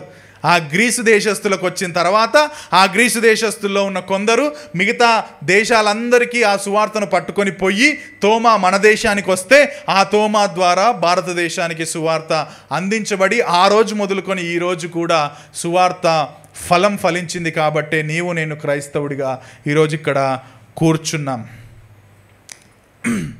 కాబట్టి ఎవరికి ఇది విస్తరించబడ్డదంటే నమ్ము ప్రతివానికి, irrespective of nation and background, మనందరికీ సువార్త ఇవ్వబడ్డది. ఎందుకు ఇవ్వబడ్డది అంటే మనందరం కూడా ఆ సువార్త యొక్క అవసరతలో ఉన్నాం. మనందరికీ కూడా నరకం యొక్క ద్వారాలు తెరవబడి ఆహ్వానం పలుకుతున్నాయి. కాబట్టి ఆ అవసరత మనందరికీ ఉంది. కాబట్టి పౌలు అంటున్నాడు మనందరికీ కూడా ఆ సువార్త నమ్ము ప్రతివానికి ఇవ్వబడ్డది అన్నట్టు. సరే, నమ్మడం అంటే ఏంటి అసలు? What is the meaning of విశ్వసించడం? అసలు బిలీవ్ అని అంటున్నారు కదా, నమ్మడం అంటే ఏంటి? By the way brothers and sisters, ఈ మాట వినండి. చాలామంది సువార్త కూడికలు చెప్పిన తర్వాత లాస్ట్లో ఆల్టర్ కాల్ ఇస్తారు, అవునా? యేసు ప్రభు నిజంగా మీరు ఈ మాటలు విని యేసు ప్రభు మీలో కార్యం చేస్తున్నాడని మీరు నమ్మితే ముందుకు రండి, మీకోసం ప్రార్థన చేస్తాము అని అంటారు, అవునా? సో అప్పుడు మ్యూజిక్ కొంచెం వెనకాల చాలా హైలో వెళ్తుంది, బ్యాక్గ్రౌండ్ అంతా గంభీరంగా తయారవుతుంది, హాల్ అంతా. సో మీరు రండి, మీరు ఆలోచించొద్దు, మీరు ఎవరు కళ్ళు తెరవద్దు, కళ్ళు మూసుకోండి, అందరు కళ్ళు మూసుకోండి, నిజంగా ప్రార్థన చేయండి, మీరు నిజంగా దేవుడు మీ కార్యం చేస్తే. సో ఎమోషన్స్ని పంపు చేస్తున్నారు అనమాట. చిన్నప్పుడు మేము సైకిల్ దొక్కేవాళ్ళం, ₹1 గంట సేపు, ఓకే, ₹1 ఇచ్చి. సో గాలి పోతే కొట్టేవాళ్ళు. ఇప్పుడు ప్రజలకు చాలామందికి తెలియదు అనుకుంటా, అది ఇట్లుండేది. సో పెట్టి ఇట్లా కొట్టేది, దాన్ని కొడితే ఆ పంచర్ అయ్యే గాలి కొంచెం ఇట్లా పెరిగేదన్నమాట. So pumping the air into this tyre, okay. So వీళ్ళు ఏం చేస్తారంటే పంపు చేస్తారు, ఏంటి? ఎమోషన్స్ని. కళ్ళు మూసుకోండి, చేయండి, ఆ బ్యాక్గ్రౌండ్ మంచి మ్యూజిక్ ఇస్తా ఉండి. సో ఎమోషన్స్ ఇట్లా పైకి అయిన తర్వాత మీ జీవితంలో దేవుడు కార్యం చేస్తే మీరు ముందుకు రండి, మేము మీకోసం ప్రార్థన చేస్తాం. కొంతవరకు జెన్యూనిటీ ఉంటుందేమో అనిపిస్తుంది నాకు కూడా, కానీ I don't think that is a right thing. Bible ఏం చెప్తుందో తెలుసా అండి? సువార్తను విన్నప్పుడు మనం చేయాల్సింది ఏమని చెప్తుందండి? పేతురు ప్రసంగం చేసినప్పుడు ఏం చేశాడు? పేతురు దగ్గరికి వచ్చి, మా హృదయం కోయబడ్డది నీ సువార్త విని, నువ్వు చెప్పిన మాటలు విని మా హృదయం కోయబడ్డది, ఇప్పుడు మేమేం చేయాలి రక్షణ పొందడానికి అని చెబితే, మీరు అక్కడ నించోండి, మీకోసం నేను ప్రార్థన చేస్తా, మీరు నిలబడండి, ముందుకు రండి అని అన్నాడా? పేతురు ఏమన్నాడండి? అపోస్తలుల కార్యం 2వ అధ్యాయంలో, మారు మనస్సు పొందండి అండ్ బిలీవ్. మీరు నూతన నిబంధనలు ఎక్కడైనా చూడండి, if you want to come to Christ, what you have to do, మనం ఏం చేయాలంటే బిలీవ్. ఏంటి మరి బిలీవ్ చేసేది? బిలీవ్ చేయడం అంటే ఏంటి అంటే బిలీవ్ దట్, అంటే నమ్మడం. ఏంటి నమ్మడం అంటే యేసుక్రీస్తు మాత్రమే నీ పాపాల కోసం చనిపోయి ఆయన తిరిగి లేచి నిన్ను రక్షించగలడని హృదయంలో సంపూర్ణంగా విశ్వసించడం. ఆయన తప్ప నిన్ను రక్షించేవాడు ప్రపంచంలో ఇంకెవడు లేడు అని నిన్ను నువ్వు పూర్తిగా ఆయనను అప్పజెప్పుకోవడం.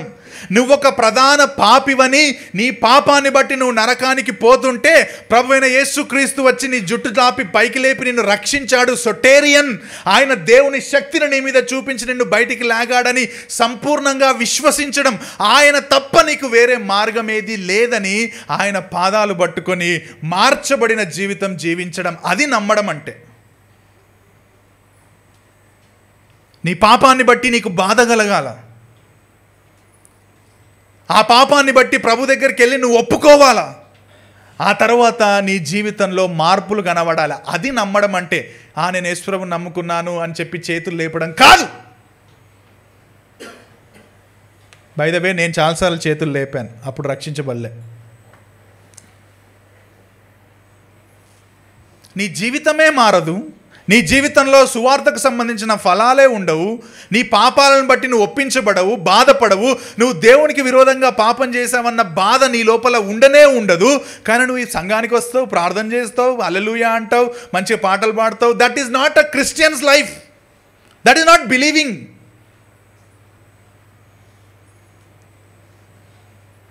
సూపర్ఫిషియల్ క్రిస్టియానిటీ అది.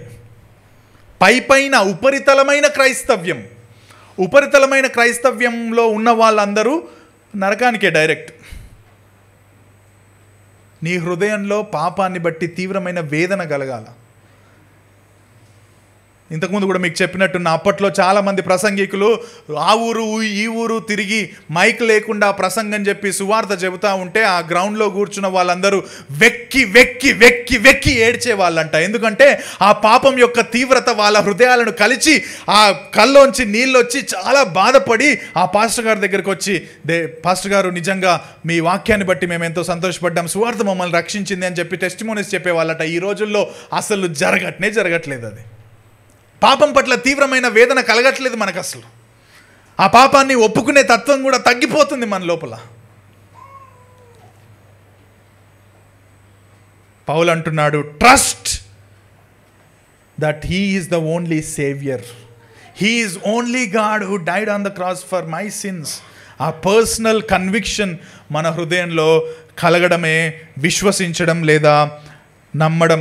ఇక్కడ ఎవరైనా కూర్చున్న మీలో చాలా సంవత్సరాలు కూడా సంఘానికి వస్తూ, లేకపోతే క్రైస్తవ పేర్లు పెట్టుకొని క్రైస్తవులుగా చలామణి అవుతూ కూడా యేసుక్రీస్తు దగ్గరికి ఆ విధంగా రాకపోయి ఉంటే దయచేసి ఆలోచించండి. కనీసం ఈరోజైనా మీ మతపరమైన కార్యక్రమాలు మిమ్మల్ని పరలోకానికి తీసుకపో అనుకుంటున్నారు, భ్రమపడుతున్నారు మీరు అంతే. ఒకరోజు మీకు ఆశ్చర్యం కలుగుతుంది. నరకంలో అగ్ని ఆరని పురుగు చావని ఆ నరకంలో మీరు ఆశ్చర్యపోతారు. ఎందుకంటే ఎన్ని రోజులు నేను సంఘానికి పోయినా కదా, బాగానే చేసినా కదా, బాగానే డబ్బులు ఇచ్చినా కదా, మంచిగానే పాటలు పాడినా కదా, హల్లెలూయా స్తుతి మహిమ, ఈరోజు ఏంది ఇక్కడికి వచ్చావంటే, brother and sister, you didn't believe.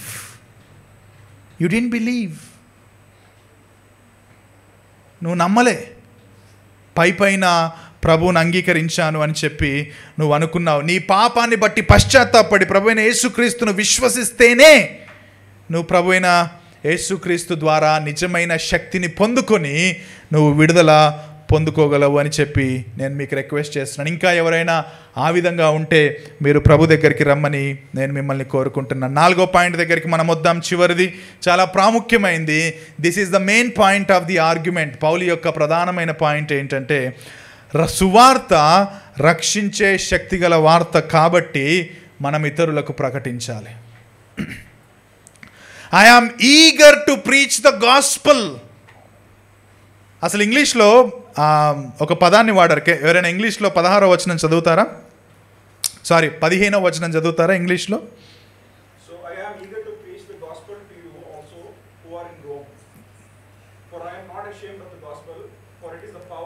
13 చదువు.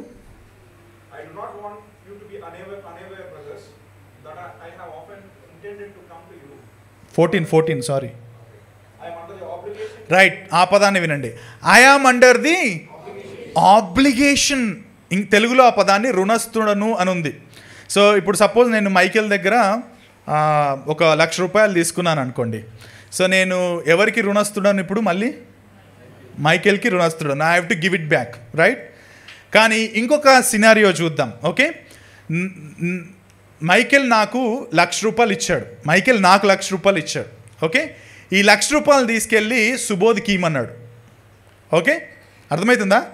సో ఈ ₹1,00,000 నేను సుబోధ్కి ఇచ్చేంత వరకు నేను ఎవరికి రుణస్తుడను? మైకేల్కి, సుబోధ్కా మైకేల్కా? సుబోధ్కి రుణస్తుడను, నాట్ మైకేల్. సో నేను సుబోధ్కి ఇవ్వాలి, అవి నా దగ్గరనే అట్టు పెట్టుకున్నా. మైకేల్ నాకు ఇచ్చాడు ఈ మనీ, కానీ నేను ఇంకా ఇవ్వకుండా పెట్టుకున్నా కాబట్టి సుబోధ్కి నేను ఇంకా రుణస్తుడను. సో పౌలు ఇక్కడ నేను ఐఆమ్ ఆబ్లిగేటెడ్, లేకపోతే నేను రుణస్తుడను అని చెప్పినప్పుడు ఈ రెండవ సెన్స్లో మాట్లాడుతున్నాడు. ఏంటంటే సువార్త నాకు అప్పగించబడ్డది, నేను ఇతరులకు అది చెప్పేంత వరకు నేను వారికి రుణస్తుడను.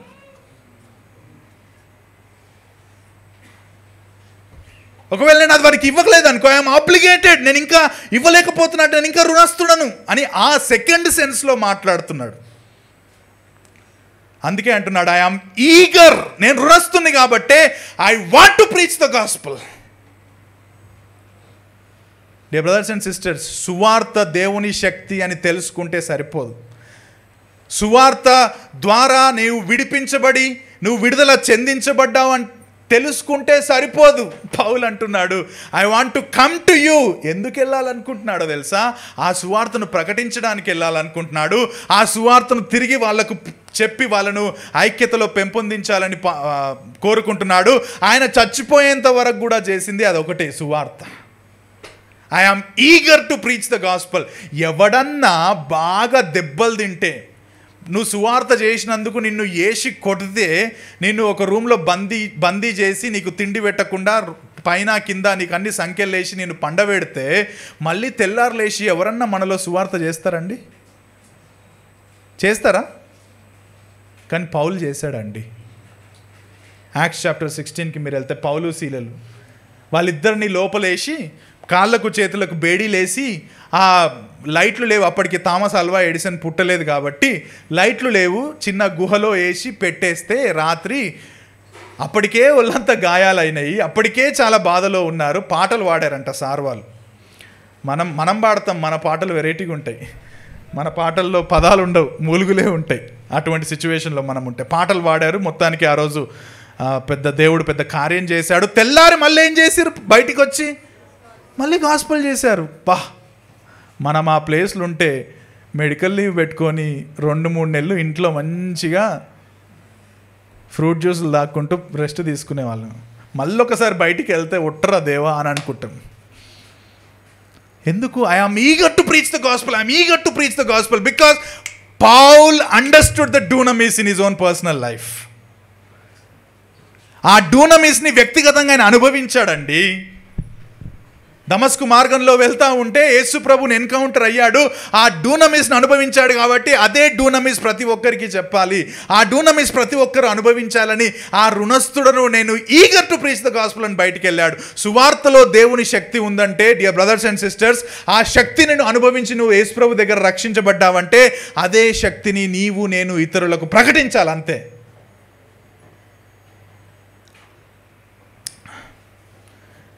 నేను సిగ్గుపడని వాడను కాను అన్నాడా పౌలు? క్వైట్ ఆపోజిట్ ఉంటాం మనలో చాలామంది, క్వైట్ ఆపోజిట్. సిగ్గేస్తుందండి, ఎట్లా చెప్పాలా, భయమేస్తుందండి. రక్షించబడడానికి మరో మార్గం లేదు అని మనందరికీ తెలుసు, ఇతరులు రక్షించబడడానికి వేరే మార్గం లేదని మనందరికీ తెలుసు.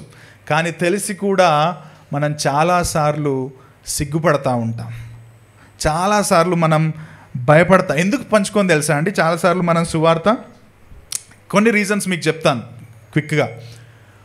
నాకు ఎట్లా ఆన్సర్ చేయాలో తెలియదండి. I am not an apologist. ఇంగ్లీష్లో మాట్లాడితే అపాలజెటిక్స్ అనేది ఒకటి ఉంటుంది కోర్స్. అంటే మనల్ని హేతువు అడిగే, మన విశ్వాసానికి హేతువు అడిగే ప్రతి క్వశ్చన్కి మనం సమాధానం ఇవ్వాలి అని చెప్పి పేతురు గ్రంథంలో ఉంటుంది కదా. సో అందుకని వీఆర్ నాట్ ఎక్విప్డ్. నాకు మంచిగా ఎక్విప్ అవ్వలేదు అపాలజెటిక్స్లో నేను, కాబట్టి నేను గాస్పెల్ పంచుకోలేను అని చాలామంది అంటాం. That is one reason. Second ఏంటంటే, that is not my gift. అది కేవలం యాంటోనీ బ్రదర్ మాత్రమే చేస్తాడు, లేకపోతే సునీల్ చేస్తాడు. They are gifted people. నాకు ఆ గిఫ్ట్ లేదు. నా గిఫ్ట్ ఏంటి? అంతా సాఫ్ చేయడం, అన్నీ రెడీ పెట్టడం. సో అందుకని నేను పెద్దగా గాస్పెల్ షేర్, అది రెండవది. మూడవది ఏంటో తెలుసా? ఇతరులు నా గురించి ఏమనుకుంటారు?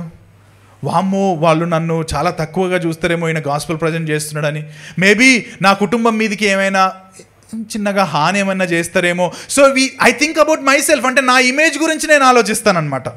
నాకేమవుతుందో, లేకపోతే నా కుటుంబానికి ఏమవుతుందో, సో నా గురించి ఆలోచించి కూడా భయపడి సిగ్గుపడి వాళ్ళు ఇతరులు నన్నేమనుకుంటారో అని చెప్పి ఆలోచించి మనం చాలాసార్లు సువార్త చేయం.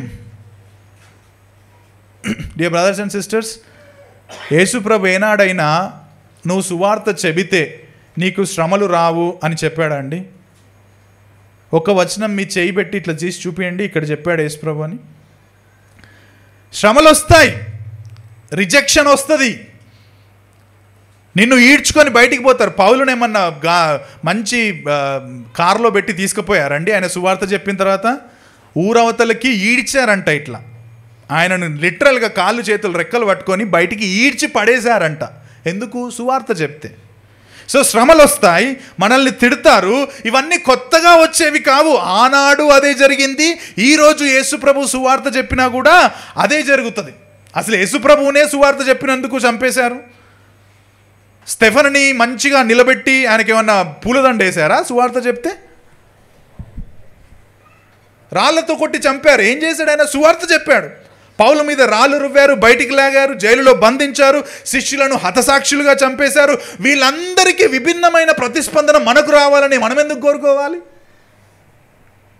వాళ్ళందరికేమో ఇట్లా కావాలి, మనకు మాత్రం ఏం కావద్దా? మనకు విభిన్నంగా ఉండాలన్నమాట. మనల్ని ఏమనొద్దు, మనల్ని జస్ట్ విని వెళ్ళిపోవాలి, మనల్ని అసలు తిట్టొద్దు, మన ముఖం మీద గాస్పెల్ ట్రాక్లు పడేయొద్దు. అవునా? మరి వాళ్ళకు కూడా అట్లా జరిగేది ఉండే కదా. మరి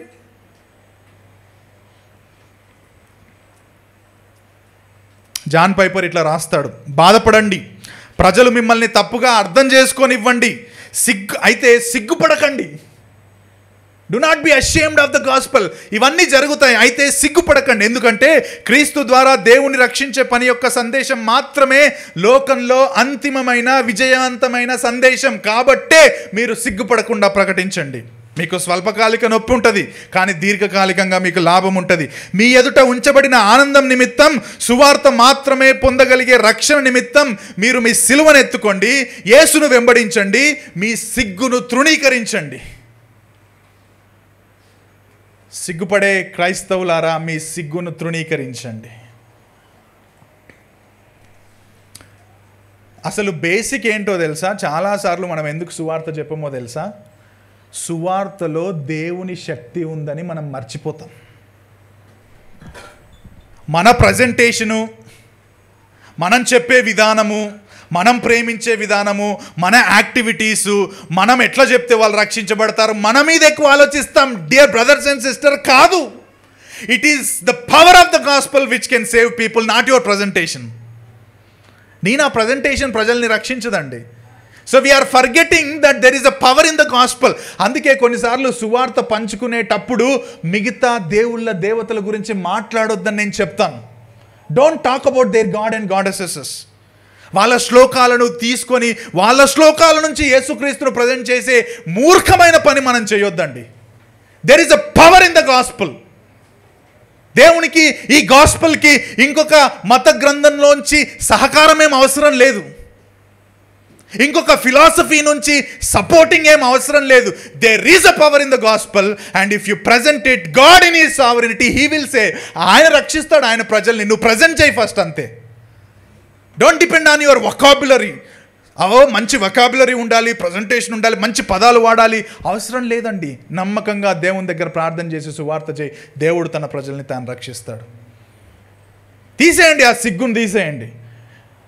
నేను హాస్పిటల్ వెళ్తూ ఉంటే ఒక కానిస్టేబుల్ లిఫ్ట్ అడిగాడు నాకు, గండిమైసమ్మ దగ్గర. ఎక్కించుకున్నాక మాటలు కలిపా ఇంకా మాట్లాడి మెల్లగా దించా, అయిపోయా. గాస్పల్ సువార్త ట్రాక్ట్ ఇచ్చా, తమ్ముడు చదువుకో. అప్పటిదాకా నేను డాక్టర్ అని చెప్పలేదు, తర్వాత దిగే ముందు అప్పటిదాకా కొంచెం పోలీసులకు ఎట్లుంటుంది, దబాయింపు లాగా ఉంటుంది కదా, మామూలుడు అనుకున్నట్టుండు. తర్వాత నేను ప్రజెంటేషన్లో గాస్పల్ నేను డాక్టర్ని ఇట్లా అని చెప్పేసరికి సార్ అన్నాడు. సరేలే బాబు, ముందైతే గాస్పల్ ట్రాక్ తీసుకో.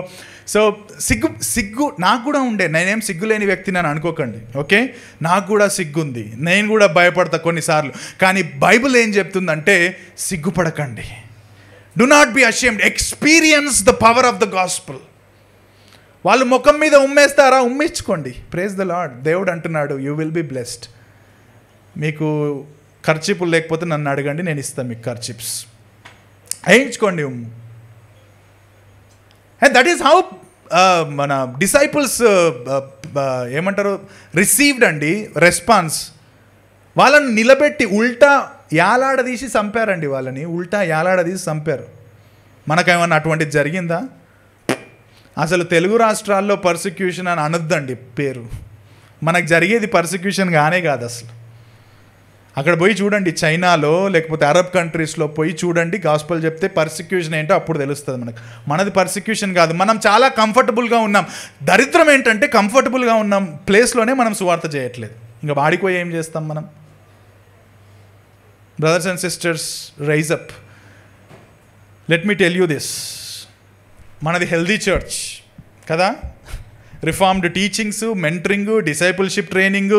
సో లొల్లి మనదైతే. హైదరాబాద్ తెలుగు బైబిల్ చర్చ్ యూట్యూబ్లో అయితే లొల్లి చేస్తుంది. మనం గాస్పల్ చేయకపోతే, if you are not preaching the gospel as a church, we're not healthy church. నువ్వెన్నన్నా డాక్టర్స్ చెప్పు, నువ్వేమన్నా పెద్ద పెద్ద పనులు చెయ్యి, Great Commission is the greatest commission to the church. If we are not preaching the gospel, dear brothers and sisters, we are not healthy church. మీకు భయం అవుతుందా? రండి మాట్లాడదాం. మీకు సిగ్గు అవుతుందా? రండి మాట్లాడదాం, ప్రార్థన చేద్దాం కలిసి, గుంపులు గుంపులుగా పోదాం. మీకు ఆ విషయంలో ఏమైనా సహకారం కావాలా? మమ్మల్ని అప్రోచ్ అవ్వండి. లేకపోతే మిగతా బ్రదర్స్ ఎవరైతే ఉన్నారో వారితో మాట్లాడండి. గ్రూప్గా మీరు డిస్కస్ చేసుకోండి. ఏదన్నా చేయండి, కానీ preach the gospel, don't forget it. Equip చేసుకోండి మిమ్మల్ని మీరు. అసలు ఎందుకండి ఈ ప్రశ్న అడగనివ్వండి. ఓకే, మీకు సిగ్గు అవుతుంది, భయం అవుతుంది. ఏ రోజైనా ఆ సిగ్గును ఓవర్కమ్ చేయడానికి ఏదైనా ప్రయత్నం చేశారా? ఏ పాస్టర్ గారు నన్ను అడిగారా? ఎవాంజలిజం ఎట్లా చేయాలని బుక్ ఏమైనా కొన్నారా? గూగుల్ ఓపెన్ చేసి how to overcome the fear of preaching the gospel అని కొట్టి 10 పాయింట్స్ వస్తే చూసారా? ఆ చదివిన పాయింట్స్ని బయటికి వెళ్ళి మీరు ప్రాక్టీస్ చేశారా? ఒక్కరు చెప్పండి ఏమైనా చేశారని. భయం అవుతుంది కరెక్టే, కానీ భయాన్ని పోగొట్టుకోవడానికి నువ్వేం చేసావు మరి ఇప్పటిదాకా? బుక్ చదివావా? ఆర్టికల్ చదివావా? నో, వి టాక్ లాట్ కదా, నాలాగా ఎక్కువ మాట్లాడుతాం. We practise very less.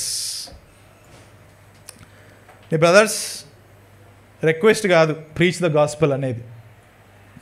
బాబు నేను మిమ్మల్ని రక్షించాను కదా, మీరు కూడా వెళ్ళి కాస్త రక్షించండి అయ్యా, లేకపోతే అందరు నరకానికి వెళ్తున్నారు అని చెప్పట్లే. ఆ టోన్లో చెప్పలే యేసుక్రీస్తు ప్రభు. మత్తయి సువార్త 28:19-20. ప్లీజ్ నాయనా. యేసు ప్రభుని కొన్నిసార్లు వెరైటీగా ప్రజెంట్ చేస్తారు బయట కదా, ఆయన ఏదో మనల్ని అడుక్కుంటున్నట్టు. He is commanding, go into all the world and preach the gospel because I am with you. అసలు ఆ గ్రేట్ కమిషన్ మీరు చదివారా ఎప్పుడైనా? ఆ 2 వచనాలే చూస్తాం చాలాసార్లు మనం. ఏది? మీరు సమస్త లోకానికి వెళ్ళి సువార్త ప్రకటించుడి, శిష్యులను తయారు చేయండి. కానీ దాని పైన వర్స్ ఎప్పుడైనా చూసామా? 18వ వర్స్ ఒకసారి తీయండి. మత్తయి సువార్త 28:18 ఒకసారి తీయండి. ఏమనుంది ఒకసారి చదవండి అందరు కలిసి. మత్తయి సువార్త 28:18 గట్టిగా చదవాలి.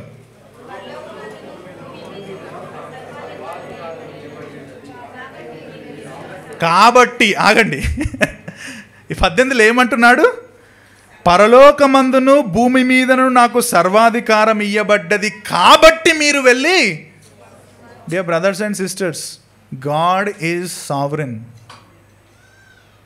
దేవుడు సర్వాధికారి, ఆయనకు సార్వభౌమ అధికారం ఉంది. కాబట్టి మనం ఏం చేయాలి? వెళ్ళి సువార్త చేయాలి. అంటే ఏంటి తెలుసా? ఆయన తన శిష్యులకు గ్రేట్ కమిషన్ ఇచ్చినప్పుడు ఆయన చెప్పింది ఏంటంటే, I am in control of everything, I will take care of saving people, I am in control, you don't worry about that, you just go and preach the gospel. నా సన్నిధి ఉంటుంది, నా సార్వభౌమాధికారం ఉంది, నేను కంట్రోల్లో ఉన్నా, మీరేం భయపడకండి బాబు, మీరు వెళ్ళి ఫస్ట్ గాస్పెల్ చేసి శిష్యులను తయారు చేయండి అని ఆ అష్యూరెన్స్ ఇచ్చిన తర్వాతనే ఆయన బయటికి వెళ్ళి గాస్పెల్ చేయమన్నాడు. నా మాట అర్థమవుతుందా? నాకు భయం వేస్తుంది, సిగ్గేస్తుందని మీరు ఎవరైనా అంటే read Matthew 28:18. God is assuring us, God is saying, దేవుడు అంటున్నాడు నేను సార్వభౌమాధికారం గల శక్తి గల దేవుడని, నేను వర్క్ చేస్తాను, నేను మీతో తోడుంటాను, మీరు భయపడకండి అని అష్యూరెన్స్ ఇస్తున్నాడు. కాబట్టే మనం వెళ్ళి గాస్పెల్ చేయాల్సిన అవసరం ఉంది. మనకు రిఫార్మ్డ్ టీచింగ్స్కి సంబంధించిన లోతైన అవగాహన ఉన్నా లేకపోయినా, డాక్ట్రిన్స్లో మనకు పట్టున్నా లేకపోయినా, go and preach the gospel, go and preach the gospel. మీకు విషయం చెప్పాలంటే అసలు రిఫార్మ్డ్ పీపులే చాలా తక్కువ గాస్పుల్ షేర్ చేస్తారు. మనం కొంతమందిని బయట అంటాం కదా, ఆ చర్చ్లో హెల్దీ టీచింగ్ ఉండదు అది అని. వాళ్ళు బయట పోయి చూడండి, వాళ్ళు చేస్తారు ఎక్కువ గాస్పుల్ పని. మనం ఓన్లీ డిసెంబర్లోనే చేస్తాం. చాలా సంఘాలు కూడా డిసెంబర్లోనే చేస్తాయి. ఎందుకు? ఏమనరు కదా, సంవత్సరానికి ఒకసారి వాళ్ళకి పండగ వస్తుంది, ఈ టైంలో కూడా వాళ్ళని తిట్టుడు కొట్టుడు ఎందుకు అని మన పట్ల ఒక సాఫ్ట్ కార్నర్ ఉంటుందిగా, దాన్ని మనం యూటిలైజ్ చేసుకుంటాం అన్నమాట. మిగతా 11 నెలలు యేసుప్రభు అన్నాడా, ఓకే 11 నెలలు మీరు సైలెంట్గా ఉండి 12వ నెలలో మాత్రమే go and preach the gospel. అవునా?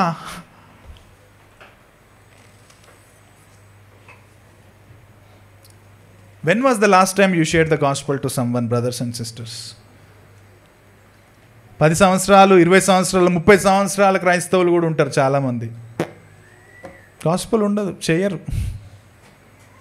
మళ్ళీ సంఘానికి రమ్మంటే పొద్దున రెడీ అయ్యి మటన్ చికెన్ వండుకొని రెడీగా వచ్చేస్తారు మళ్ళీ మధ్యాహ్నం పోయి తినడానికి.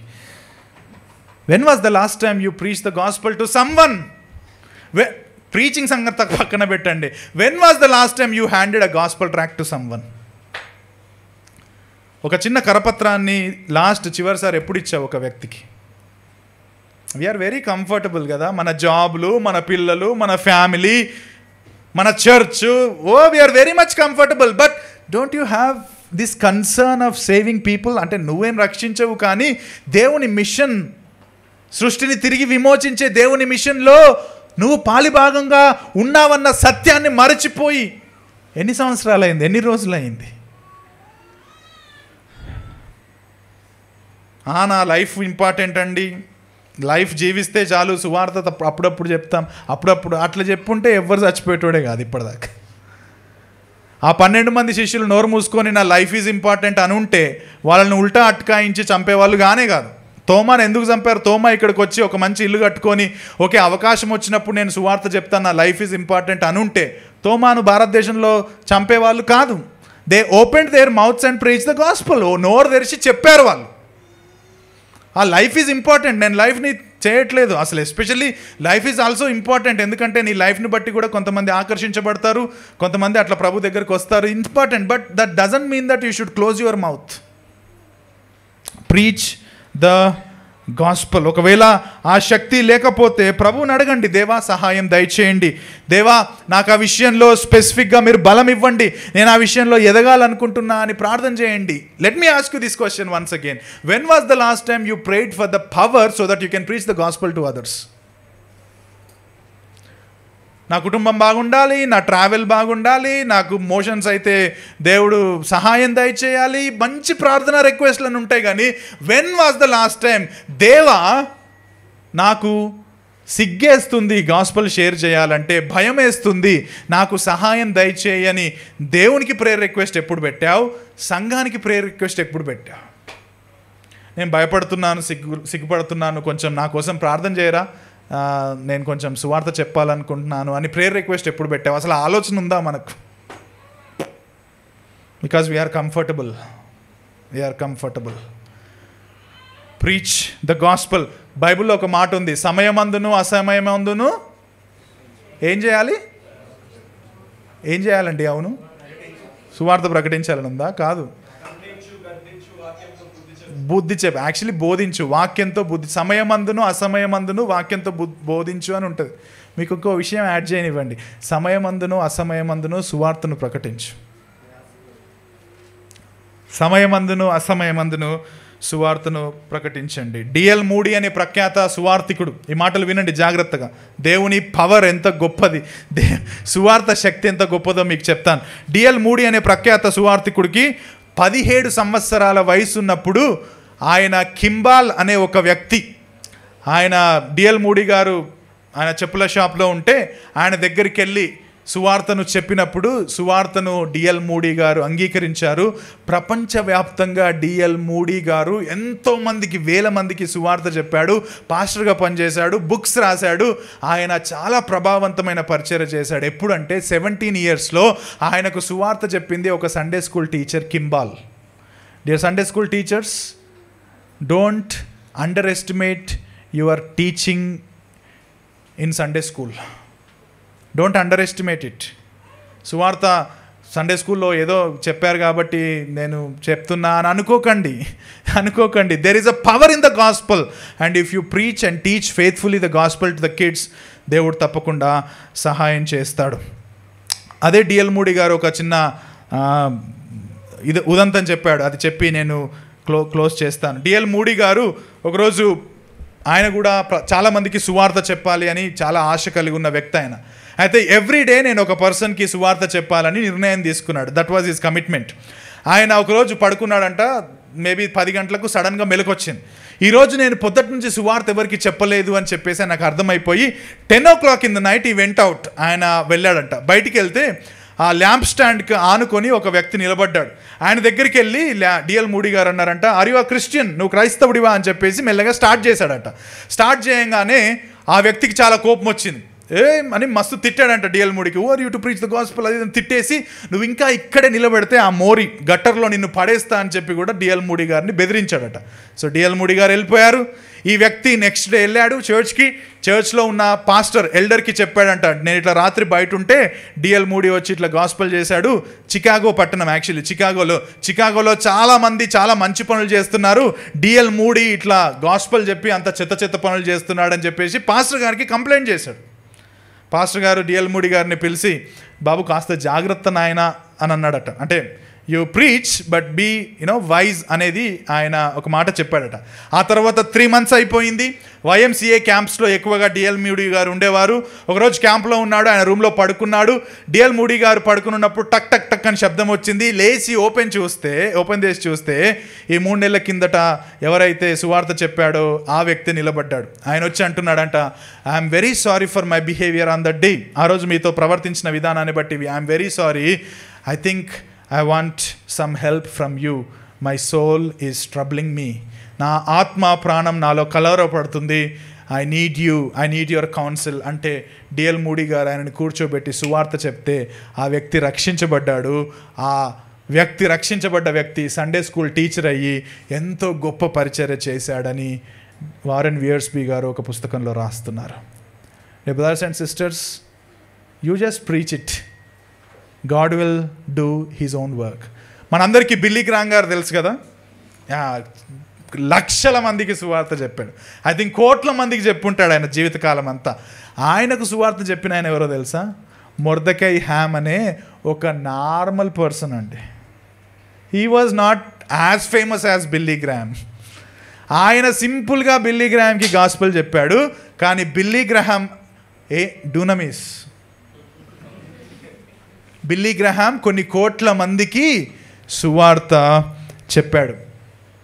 విలియం కేరీ ఇండియాకు వచ్చినప్పుడు ఎన్ని సంవత్సరాల తర్వాత మొట్టమొదటి వ్యక్తి రక్షించబడ్డాడో తెలుసా అండి మీకు? 7 years. 7 సంవత్సరాలు ఇక్కడికి వచ్చి పట్టు వదలకుండా ఆయన పరిచర్య చేస్తే 7 సంవత్సరాల తర్వాత దేవుడు కృష్ణపాల్ అనే ఒక వ్యక్తిని రక్షించాడు. Sometimes God delays, sometimes immediately God will bring fruit. That అందుకే అన్న హీ ఈజ్ సావరిన్. ఆయన చేస్తాడు, ఎవరు ఆయనకు అనేది. జాన్ పైపర్ ఎప్పుడు రక్షించబడ్డాడో తెలుసా? ఆయనకు కరెక్ట్ టైం తెలియదంట, కానీ ఆయన బయోగ్రఫీలో అంటాడు జాన్ పైపర్, వాళ్ళ మదర్ చెప్పిందంట at the age of 6 years వాళ్ళ మదర్ ఆయన జీవితంలో ఆ మార్పుని చూసింది అని పైపర్ చెప్తా ఉన్నాడు. Dear parents, don't underestimate your teaching in the context of family. You just preach the gospel, teach the gospel. ఇంట్లో కావచ్చు, సంఘంలో కావచ్చు, బయట కావచ్చు, తాను నిర్ణయించిన ప్రజలను సువార్త ద్వారా దేవుడు రక్షిస్తాడు. సువార్తలో ఆ శక్తి ఉంది. మీరు మాత్రం మీకు ఇవ్వబడిన బాధ్యత అయిన సువార్తను నమ్మకంగా ప్రకటిస్తూ పొండి, అంతే. I am eager to preach the gospel. Hyderabad Telugu bible church మీకు గాస్పల్ ఫస్ట్ యానివర్సరీ రోజు ఇచ్చిన సొవనీర్లో వెనకాల విజన్ కాస్టింగ్ అని పెట్టాం. విజన్ కాస్టింగ్లో మీకు చదివి ఉంటే, ఒకవేళ ఎవరైనా చదివి ఉంటే, అందులో ఒక పాయింట్ ఏంటంటే నెక్స్ట్ యానివర్సరీలోపు మనం సంఘముగా 1000 మందికి సువార్త చెప్పాలని అనుకున్నాం. మీరు చదివితే మీరు చూస్తుంటారు. సో ఎవ్వరు వచ్చి నన్ను అడగలేదు మరి ఎట్లా చేద్దామన్నా అని. ఎందుకు అడగలేరో నాకు తెలియదు, కానీ ఈ మాట చెప్పనివ్వండి. నెక్స్ట్ ఇయర్ మనం సెలబ్రేట్ చేసుకునేలోగా we will be faithful to the preaching of the gospel. నేను శ్రావణ్ మాట్లాడతాం, అది మాట్లాడి ఎట్లా చేస్తే మంచిది ఒక ప్లాన్ మేము వేస్తాం. కానీ I want to encourage all of you from today onwards committed to preaching the gospel. మీరు సువార్త చెప్పడానికి మిమ్మల్ని మీరు అప్పచెప్పుకోమని నేను మీకు రిక్వెస్ట్ చేస్తున్నాను. దేవుడు ఆ విధంగా మనకు సహాయం దయచేయాలని, ఆ విధమైన సంఘంగా మనం ఉండాలని మనం దేవునికి ప్రార్థన చేద్దాం. సువార్త దేవుని శుభవార్త. సువార్త దేవుణ్ణి రక్షించే దేవుని శక్తి, రక్షించే దేవుని శక్తి. సువార్త మనకివ్వబడ్డది కాబట్టి నమ్మిన ప్రతి వాళ్ళు నమ్మిన వాళ్ళకు అది రక్షణ కలగజేస్తుంది. 4వది సువార్త మనం ప్రకటించడానికి అవసరమయ్యున్న దేవుని శక్తివంతమైన మాటలు. ఈ 4 విషయాలు మనం నేర్చుకున్నాం. ఆ విధంగా మన జీవితాలను దేవునికి ఇష్టంగా కట్టుకొని సువార్తను పంచే హైదరాబాద్ తెలుగు బైబిల్ సంఘంగా ఉండడానికి మనం ప్రార్థన చేద్దాం. దేవా, ఈ మాటల్ని మీరు దీవించండి. మీరు ప్రోత్సాహపరిచినందుకు వందనాలు. మేము బలహీనులం, సిగ్గుపడుతున్నాం, చాలాసార్లు భయపడుతున్నాం. మాకు సహాయం దయచేయండి. నువ్వు మాకు తోడై ఉన్నావు, సార్వభౌముడవు అని వాగ్దానం ఇచ్చావు. ఆ వాగ్దానాన్ని పాటించే కృప మాకు దయచేయమని, నమ్మే కృప మాకు దయచేయమని, నెక్స్ట్ ఇయర్ లోపు మేము నమ్మకంగా నీ పరిచర్య చేయడానికి, చాలామందికి సువార్త చెప్పడానికి మమ్మల్ని పురికొల్పమని, మీ కుమారుడైన సువార్తకు ప్రతినిధి అయిన యేసుక్రీస్తు నామంలో ఈ ప్రార్థన సమర్పిస్తున్నాం తండ్రి. Amen, amen.